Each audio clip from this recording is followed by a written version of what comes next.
తెలంగాణ వ్యాప్తంగా ఉన్న అన్ని ఇసుక ర్యాంపులకి మన వెహికల్స్ని పంపించడం జరుగుతుంది. ప్రతి వెహికల్కి మనం టీజీఎండిసి ద్వారా డీడీ పేమెంట్ చేసి పంపిస్తున్నాం.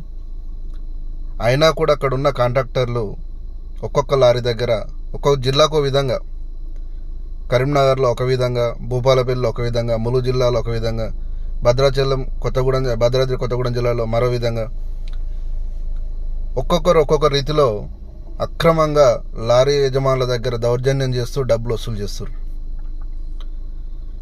ఎందుకు వసూలు చేస్తున్నారంటే మాకు డీజిల్ రేట్లు పెరిగినాయి, మెయింటెనెన్స్ పెరిగింది అంటారు.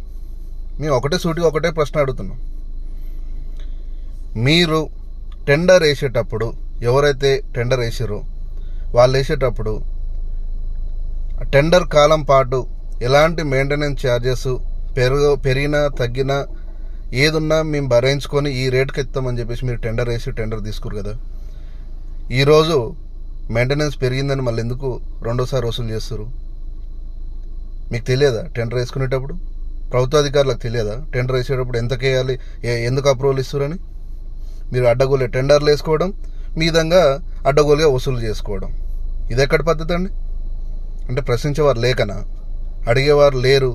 దౌర్జన్యంగా ఎంత దోసుక తిన్నా లారీ యజమానులు ఇస్తారు, మమ్మల్ని ఎవరు చేసేవాళ్ళు లేరనుకుంటారా? మీరు ఏదైతే ఈ దౌర్జన్యం చేస్తూ వసూళ్ళకు పాల్పడుతారో మేము కూడా పెద్ద ఎత్తున ఒకటవుతాం. అది ఎంతవరకైనా ఉద్యమిస్తాం. ఇంకొకటి, మనకు ఏదైతే ర్యాంపులలో టెండరు ఒకరేస్తారు, వాళ్ళ దగ్గర నుంచి సబ్ కాంట్రాక్ట్ ఇంకొకరు తీసుకుంటారు, వాళ్ళ దగ్గర నుంచి మరో వ్యక్తి తీసుకుంటాడు. అంటే ఒక టెండరు ఒక మహిళా సొసైటీ పేరు మీద వేసి ఆ మహిళా సొసైటీ వాళ్ళు లీడ్ చేయకుండా, వాళ్ళు ఏదైతే టెండర్ వేసుకొని మేము లోడింగ్ చేస్తామని చెప్పేసి తీసుకురో, వాళ్ళు సొసైటీ వాళ్ళు చేయకుండా మధ్యలో ఇంకొక వ్యక్తి వాళ్ళ గుడ్విల్ ఇచ్చి తీసుకోవడం, అతను మరో వ్యక్తికి గుడ్విల్ ఇచ్చి తీసుకోవడం.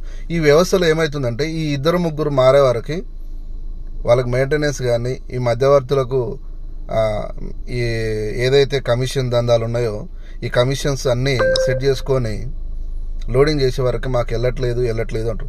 ఎలా వెళ్తాయండి? డైరెక్ట్ కాంట్రాక్టర్ ఎవరైతే చేస్తారో టెండర్ వాళ్ళు చేస్తే వాళ్ళకి మిగులుతుంది. ఇద్దరు ముగ్గురు పంచుకున్నాక ఎవరికి సరిపోతాయండి?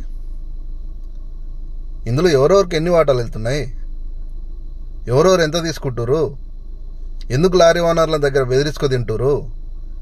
టీజీఎండిసి డీడీ మీద ఉంది కదా, ఎలాంటి రుసుములు వసూలు చేయొద్దు అని తెలియదా? ఈరోజు మెయింటెనెన్స్ పెరిగిందని చెప్పేసి దోసుక తినడం ఎందుకండి? ఇది సరైన విధానం కాదు మీది. ఇంకొకటి, మీకు ఈరోజు ప్రభుత్వం నుంచి బకాయిలు వస్తలేవని చెప్పేసి మా దగ్గర వసూలు చేస్తారు. ప్రభుత్వం నుంచి బకాయిలు వచ్చిన రోజు మాకేమైనా రిటర్న్ ఇస్తారా? రిటర్న్ గవర్నమెంట్ ఇచ్చిన బకాయిలు ఎవరికి వెళ్తున్నాయి? మా దగ్గర తీసుకున్న డబ్బులు ఎక్కడ వెళ్తున్నాయి? రెండు వైపుల నుంచి ఎందుకు దోసుక తింటారు? గవర్నమెంట్ నుంచి 3,500 నుంచి 4,000 ఒక ఏరియాలో, 4,000 నుంచి 5,000 దాకా ఒక ఏరియాలో, భద్రాచలం డెస్టినేషన్ ఈ పేర్లతో వచ్చే ఏదైతే ర్యాంపులు ఉన్నాయో అక్కడ దాదాపు 5,000 రూపాయలు ప్రభుత్వం నుంచి వస్తున్నాయి. దానికి తోడుగా మళ్ళీ సరిపోతలేమని చెప్పేసి ఒక్కొక్క లారీ దగ్గర 2,500 నుంచి 3,000 రూపాయలు. ఏందండి ఇంత అక్రమంగా దోసుక తినడం ఎందుకు? తెలియదా మీకు? ఇది సరైన అక్కడున్న పిఓలు అయితే అసలు ఫోన్లో లేపరు. ఆయన భద్రాచలం పిఓ శంకర్ నాయక్ సార్ అయితే ఎన్నిసార్లు ఫోన్ చేసినా ఫోన్ లేపడు. మరి ఎందుకు సార్? మీకు ప్రభుత్వ ఉద్యోగం చేస్తారు కదా, కనీసం లారీ ఓనర్ల దగ్గర దోసుక తింటారు సార్ అని చెప్పి చెప్తే కూడా మీరు చర్యలు తీసుకోకపోతే మీరు ఉండే ఉపయోగం దేనికి? ఇసుక ర్యాంపులలో ఉన్న స్టాక్ యార్డ్ పర్సన్స్ ఒక్క ఫోన్ నెంబర్ ఉండదు. ఉన్నా అక్కడ వాగులో పనిచేయడు. ట్రాన్స్ఫర్ అయిన వ్యక్తిది ఆడబెడతాడు, లేదంటే అతనిది ఫోన్ స్విచ్ ఆఫ్ చేయించి పెడతాడు. అంటే మీ ఆధీనంలో జరుగుతుంది సార్ ఇది? మీరు ఎంకరేజ్ చేస్తురా కాంట్రాక్టర్లను తినమనండి అని చెప్పేసి?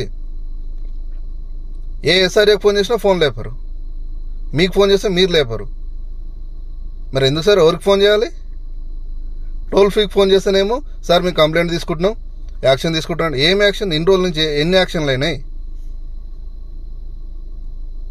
మీరు అక్రమ డబ్బుల్ని ఎండి గారు, జీఎం గారు మీరు చొరవ తీసుకొని ఈ అక్రమ వసూళ్ళనే అరికట్టవలసిందిగా మేము కోరుతున్నాం. లేకపోతే మరోసారి మా లారీ యజమానులు అందరం కలిపి టీజీఎండిసిని ముట్టడి కార్యక్రమం ఉంటుంది త్వరలో అని తెలియజేస్తున్నాం ఈరోజు.